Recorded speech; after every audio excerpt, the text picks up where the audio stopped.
hari ini kita sudah masuk di tema 8 tentang keselamatan di rumah dan perjalanan. Pembahasan kita pada kali ini yaitu tentang kompetensi dasar bahasa Indonesia. Jadi kita akan belajar tentang kapital, huruf kapital, tanda titik, dan kalimat-kalimat pertanyaan. Insya Allah sudah pernah disampaikan, tapi akan ada materi-materi baru yang belum disampaikan di tema sebelumnya. Oke?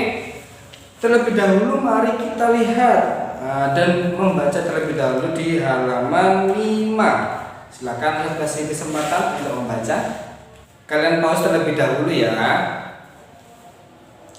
Oke, sudah selesai membaca, maka kita lanjutkan. Coba diamati baik-baik. Nah, di aturan ketika sarapan pagi itu ada kata Tuhan. Nah, ini kita membahas tentang huruf kapital terlebih dahulu ya. Jadi nama Tuhan itu adalah nama yang tidak boleh diberi huruf kecil. Nah, Tuhan, Allah.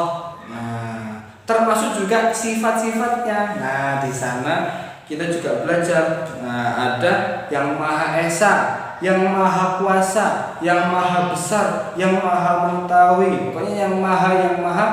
Nah, itu diperhatikan ejaannya harus huruf kapital. Contoh, Allah yang Maha Kuasa. Ya. Atau sesuai di buku, Tuhan yang Maha Kuasa, yang Maha Mengetahui.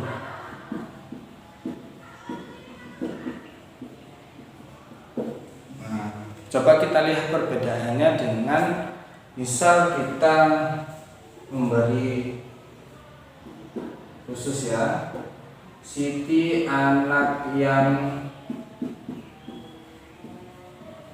cantik. Ini ya, kelihatan ya. Nah, ada perbedaan kalau Allah Tuhan ini menggunakan huruf kapital, huruf besar awalnya. Tapi kalau Siti bagaimana? Sama. Karena Siti adalah nama orang, ya. Tuhan pun begitu dan Allah juga begitu. Karena mempunyai sifat-sifat khusus yaitu Maha Pencipta, maka Allah dan Tuhan ya adalah menggunakan huruf besar kapital. Termasuk sifat-sifatnya yang Maha Esa, kapital, Kuasanya juga yang huruf besar, Mengetahui juga menggunakan huruf kapital. Tapi berbeda dengan ini. Nah, ini tidak huruf kapital, Y-nya menggunakan huruf kecil dan C di sini juga menggunakan huruf kecil. Itu perbedaannya antara Siti kita manusia dengan Allah, begitu ya.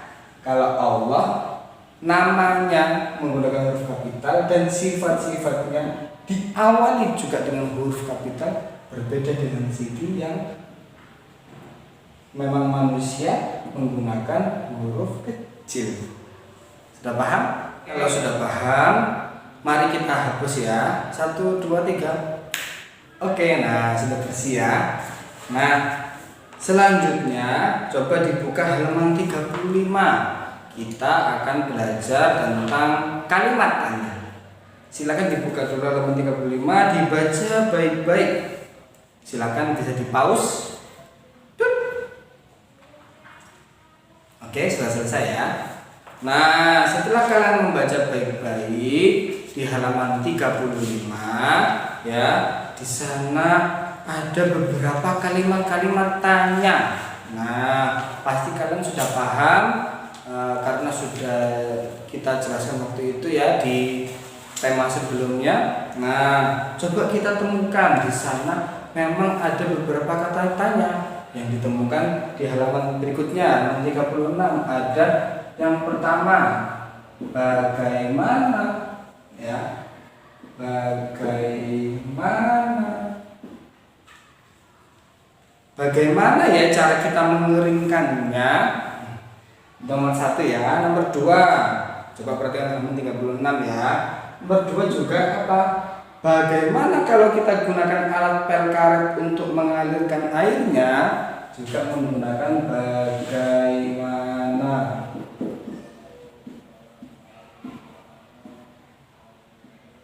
Oke, selanjutnya coba dilihat yang nomor 3. Di mana kita mendapatkan alat pel karet? Di mana?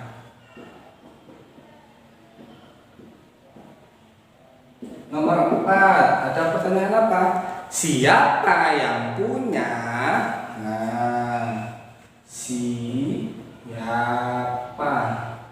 Oke, coba kita kerucutkan ya. Nah, ini sama-sama bagaimana? Betul, jawabannya sama. Berarti sama karena bagaimana ya. Nah, anak-anak, ketika kita bertanya tentang bagaimana, maka yang ditanyakan itu adalah cara. Bagaimana cara kita mengeringkannya? Nah, cara. Bagaimana cara kita memakai baju? Bagaimana cara kita mengepel lantai? Nah, jadi yang ditanyakan adalah cara. Karena sama ya. Nah, yang ditanyakan. Kalau di mana? Yang ditanyakan adalah betul sekali, tempat. Kalau tadi ada pertanyaan, di mana kita mendapatkan alat pel karet?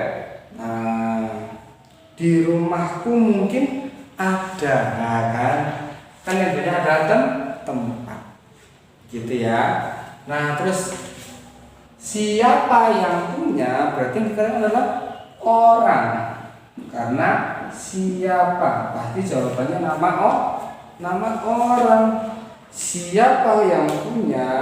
Nah, ada yang mengaku itu ya. Siapa? Benny. Benny berarti yang punya alat pel. Nah, alat pel karetnya punya Benny. Gitu ya. Jadi ini cara-cara kita menanyakan kepada orang lain. Ketika bertanya siapa, maka yang jawab adalah orang. Ketika di mana, maka jawabannya pasti tempat. Ketika bagaimana, maka jawabannya pasti caranya, gitu ya. Sekarang kita lanjutkan ya. Kalau sekarang kita belajar tentang tanda titik. Nah, tanda titik yang seperti apa sih yang kita pelajari? Nah, coba dilihat halaman 131. Ini.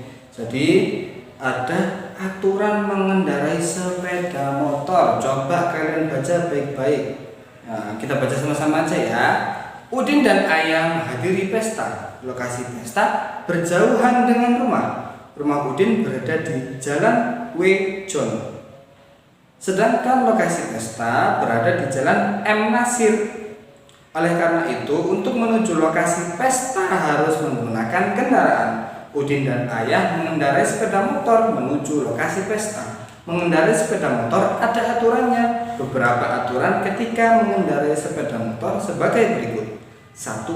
Mematuhi segala peraturan lalu lintas. 2. Selalu tertib di jalan. 3. Menjaga kendaraan dalam kondisi baik. 4. Menggunakan pakaian yang pas dan baik serta menggunakan sepatu dan helm. 5. Memastikan bahwa pengait helm terpasang dengan baik. 6. Menyalakan lampu utama sepeda motor. 7. Memastikan lampu penunjuk arah berfungsi dengan baik. 8. Mengecek kaca spion apakah terpasang dengan benar. Udin dan Ayah telah memahami aturan ketika mengendarai sepeda motor. Mereka mengendarai sepeda motor sesuai dengan aturan. Dengan demikian, Udin dan Ayah selamat dalam perjalanan. Nah, coba kita langsung ke tanda titiknya, fokus. Nah, di sana ada di halaman 133. Coba. Nah, yang pertama, Udin dan Ayah menghadiri pesta.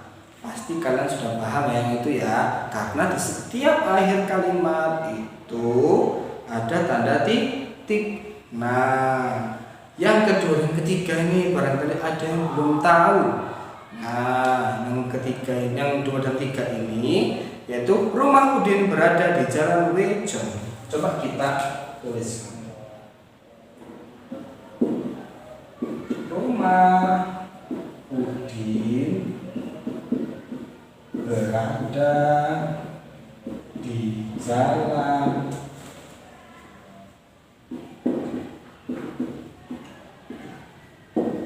Wejon.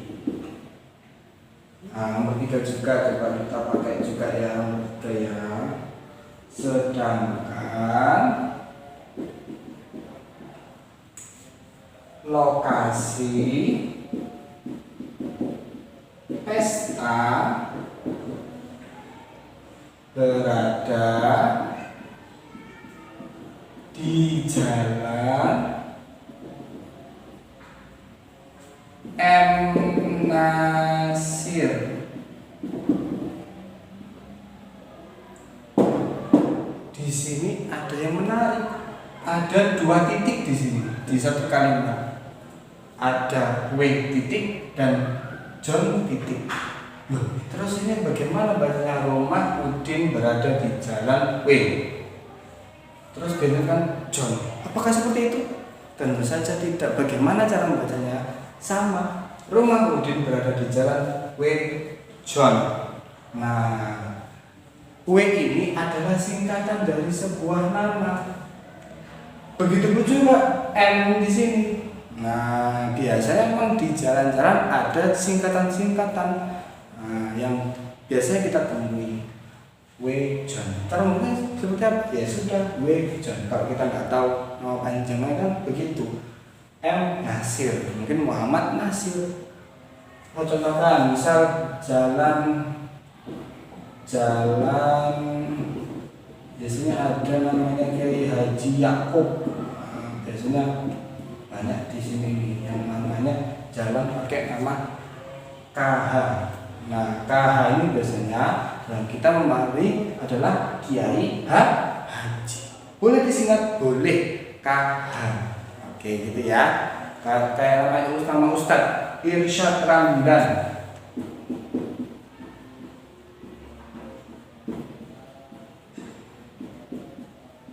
Nah, bisa menjadi I Ramdan, bisa juga menjadi Irsyad R. Nah, ada titiknya di sini. Nah, begitu ya. Itu kalau contoh nama Ustadz. Kalau kalian pasti sudah tahu ya, ada namanya M. Faiz, M. Evander gitu ya, dan sebagainya. Ada nama-nama yang kita kadang-kadang juga memakai tanda titik untuk singkatan nama kita. Begitu ya. Mudah-mudahan kita bisa memahaminya meskipun singkat ya. Oke anak-anak, ini adalah bahasa Indonesia di sesi terakhir. Nah, pembelajarannya juga sama tentang tanda baca titik. Tapi ada yang berbeda di sini. Apa itu? Coba dibuka halaman 177. Nah, di sana ada cara menjaga keselamatan di kereta api. Coba kalian perhatikan baik-baik. Nah, baca baik-baik. Silakan bisa di-pause dulu. 1, 2, 3 pause.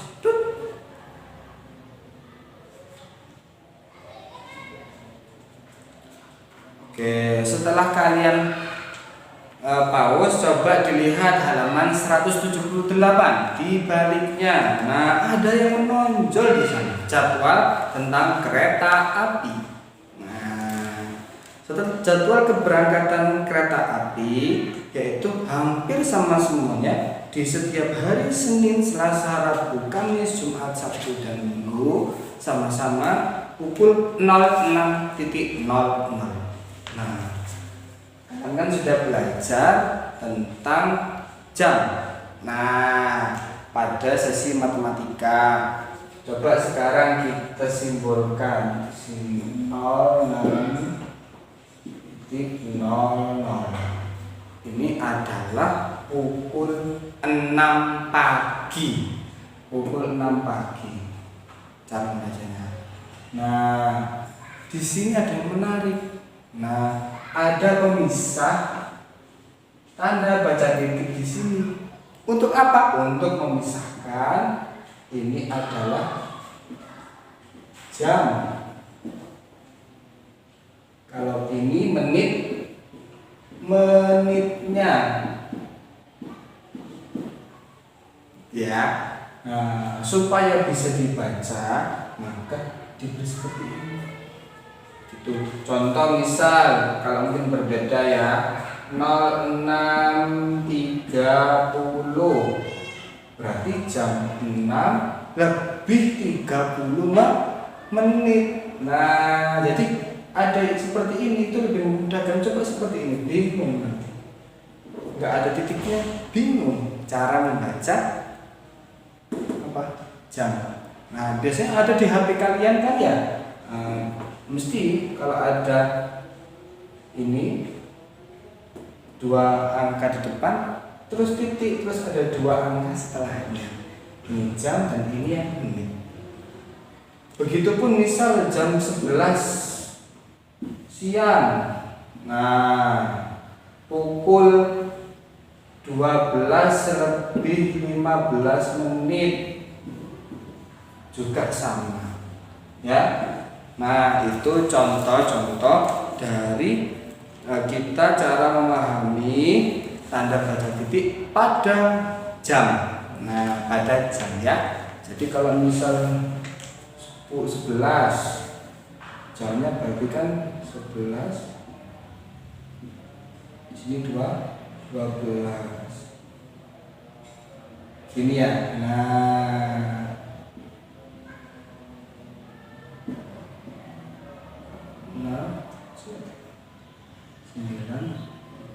ini kan ya. Nah, ini contoh aja. Ini kan berarti bacanya jam 11. Begitu ya anak-anak ya. Nah, mudah-mudahan kalian bisa memahami tanda baca titik pada pukul, pada jam. Begitu ya. Jadi nanti kalau misal kalian lihat HP ada jam, berarti tahu nih. Misal jadwal Sapa Walas jam 7:45, 7:45. Nah, berarti begitu ya, 7:45. Nah, mudah-mudahan kalian bisa memahami ya semua ini dari tanda baca titik, huruf kapital sampai kalimat tanya. Mudah-mudahan hari ini bermanfaat belajarnya ya. Nanti kalau ada soal di dalam sini dikerjakan saja untuk latihan. Terima kasih. Assalamualaikum.